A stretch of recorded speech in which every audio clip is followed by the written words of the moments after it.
दोस्तों, आज की कहानी है बेटा तुम्हारी हिम्मत कैसे हुई अपनी पत्नी पर हाथ उठाने की। दोस्तों, कहानी शुरू करने से पहले अगर आपने हमारे चैनल को अभी तक सब्सक्राइब नहीं किया हो तो कर लीजिए ताकि आपके पास पहुंच सके हर नया वीडियो। दोपहर का वक्त था। सरोजनी जी अपने कमरे में आराम कर रही थी। अचानक कोलाहल की आवाज से उनकी नींद टूटी। ध्यान से सुनने पर पता चला कि आवाज उनके बेटे बहू के कमरे से आ रही थी। ये अचानक इन दोनों को क्या हो गया? अभी खाने की मेज पर तो सब कुछ सही था। सोचती हुई सरोजनी जी उनके कमरे में जाने के लिए उठी ही थी कि फिर उन्हें ख्याल आया कि पति पत्नी के बीच में उन्हें नहीं बोलना चाहिए। आपस की बात उन्हें आपस में ही सुलझानी चाहिए। ये सोचकर उन्होंने अपने कदम रोक लिए। धीरे धीरे बेटे विवान और बहू वेदिका की आवाज में तल्खी और तेजी के साथ साथ सरोजनी जी की बेचैनी बढ़ती ही जा रही थी। अचानक ही वेदिका की आवाज उनके कानों में पड़ी, खबरदार विवान, अगर तुमने मुझ पर हाथ उठाने का प्रयास भी किया तो। ये सुनकर सरोजनी जी अब सभी को रोक नहीं सकी और उनके कमरे की तरफ बढ़ गई। जब वो वहां पहुंची तब उन्होंने देखा विवान वेदिका पर हाथ उठाने ही वाला था। इससे पहले कि वेदिका कोई प्रतिक्रिया करती, सरोजनी जी ने बीच में आकर विवान का हाथ पकड़ लिया। विवान और वेदिका जब तक कुछ समझ पाते, सरोजनी के हाथों विवान के गाल पर एक जोरदार थप्पड़ पड़ चुका था। माँ, आपने मुझ पर हाथ उठाया क्यों? विवान ने रुआसे स्वर में कहा। सरोजनी जी अपने गुस्से को जाहिर करती हुई बोली, क्योंकि तुमने आज मेरी परवरिश को गाली दी है। विवान, तुम्हारी हिम्मत कैसे हुई अपनी पत्नी पर हाथ उठाने की? यही सिखाया है मैंने तुम्हें, पर माँ आपको पूरी बात मालूम ही नहीं है। आप सुन तो लीजिए कि क्या हुआ है। विवान ने गुस्से से वेदिका की तरफ देखते हुए कहा। सरोजनी जी वेदिका के पास खड़ी होते हुए बोली, मुझे कोई भी बात नहीं जाननी है। पति पत्नी के बीच की बात आपस में ही रहनी चाहिए। मैं अगर जानती हूँ तो बस इतना कि मैंने किसी को भी मेरे घर की लक्ष्मी का अपमान करने का अधिकार नहीं दिया है। कोई भी बात, कोई भी समस्या चाहे कितनी ही गंभीर हो, चाहे एक ही बात दूसरे को कितनी भी गलत लगे, फिर भी उसे सुलझाने का, गलत फहमियों को दूर करने का एक सही तरीका होता है। साथ बैठकर शांति से बात करो, दूसरे के मन में क्या है उसे जानने का प्रयास करो। समझो ये क्या कि तुरंत हाथ उठा दिया, ना समझो कि एक तरह एक दूसरे को अब शब्द कहने लगे। ये मत भूलो कि जिसका हाथ पकड़कर तुम उसे इस घर में लाए हो, उसके सम्मान की रक्षा करना तुम्हारा कर्तव्य है, ना कि इस तरह उसका अपमान करना तुम्हारा अधिकार। अब तक चुपचाप खड़ी वेदिका सरोजनी जी की ये बात सुनकर उनके गले से लगते हुए बोली, माँ आप कितनी अच्छी है। मैं तो सोच रही थी कि सभी माँओं की तरह आप भी बिना कुछ समझे जाने अपने बेटे का ही पक्ष लेगी। मैं किसी का पक्ष नहीं ले रही हूँ बेटी, मैं बस सही के पक्ष में हूँ।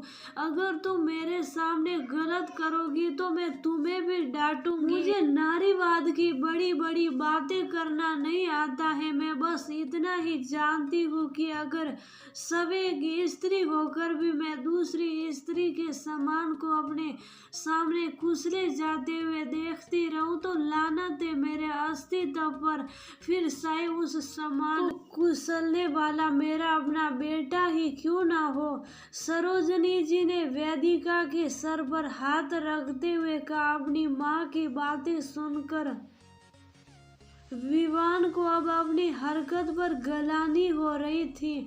वह सोचने लगा आखिर वेदिका की गलती ही क्या थी। उसने बस इतना ही तो कहा था कि कल से एक हफ्ते तक उसके दफ्तर में ज्यादा काम है तो उसे सुबह जल्दी निकलना पड़ेगा, इसलिए वह अपने दफ्तर जाते वक्त उसके लिए भी घर से खाने का डिब्बा लेता आए। और इतनी सी बात को उसने अपने यह पर सोट बना लिया कि भला वेदिका उसे आदेश कैसे दे सकती है, जबकि वो भूल गया था कि महंगाई और बढ़ते खर्चों का हवाला देकर उसने ही तो वेदिका को ये नौकरी करने के लिए कहा था।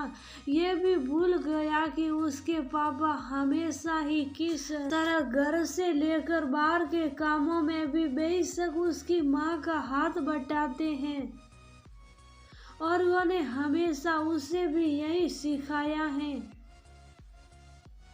विवान को एहसास हो रहा था कि उसने सचमुच अपने माता पिता की परवरिश को शर्मिंदा किया था। गलती का एहसास होते ही विवान ने बिना किसी देरी के वेदिका से माफी मांगते हुए कहा, वेदिका हो सके तो मुझे माफ कर देना। आगे से मैं ऐसी बेवकूफ़ी वाली हरकत कभी नहीं करूँगा। बस आज आखिरी बार मुझे माफ कर दो।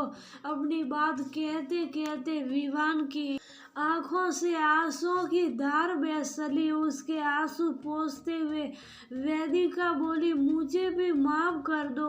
मैंने भी गुस्से में तुमसे ना जाने क्या कुछ कह दिया। अपने बेटे बहू के बीच में सब कुछ ठीक देखकर सरोजनी जी अपने कमरे की तरफ जा ही रही थी कि वेदिका ने उनका हाथ थाम लिया।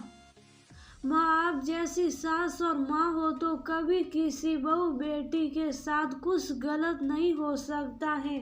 आज मुझे एहसास हुआ कि सास से ही ससुराल का असली सुख है। सरोजनी जी कुछ कहने ही वाली थी कि उनके पति नवीन जी, जो ना जाने कब से आकर इन तीनों की बातें सुन रहे थे, बोले, अच्छा बहू, बस सास से ससुराल है ना, तो फिर मैं जो तुम्हारे लिए ये तुम्हारे पसंदीदा समोसे लाया था, इसे मैं और विवान खा लेते हैं। तुम्हारे ये तो तुम्हारी सासू माँ है ही। उनकी बात सुनकर सभी हंस पड़े। वेदिका उनके हाथ से समोसे का पैकेट लेते हुए बोली, नहीं नहीं पापा, मैं अपनी गलती सही कर लेती हूँ। आप दोनों जैसे सास और ससुर से ही ससुराल का असली सुख है। नवीन जी ने वेदिका से हंसते हुए वेदिका के सिर पर हाथ रखा और विवान की तरफ देखते हुए बोले, बेटे, आज तुम्हारी माँ यहाँ थी तो उसने बात संभाल ली। देखना कहीं भविष्य में ऐसा ना हो कि जब हम दोनों ना रहे तब तुम फिर ऐसी कोई हरकत करो कि हम अपनी बहू से नजरें ना मिला सके। उनके गले लगते हुए विवान ने कहा, नहीं नहीं पापा, मैं भरोसा दिलाता हूँ, अब ऐसा कभी नहीं होगा। हम सचमुच बहुत भाग्यशाली हैं कि हमारे पास आप दोनों जैसे माता पिता हैं। अच्छा, अब बस करो, अब बीती बातों को भूल जाओ सब लोग और चलो गर्मा गर्म समोसे का आनंद लो। सरोजनी जी सबको बाहर आने का संकेत करते हुए बोली तो सब हंसते मुस्कुराते हुए उनके साथ चल पड़े। बड़ों के सही मार्गदर्शन के कारण खाने की मेज पर एक बार फिर से गरम समोसों के साथ प्रेम और स्नेह की ठंडी बयार बह चली थी।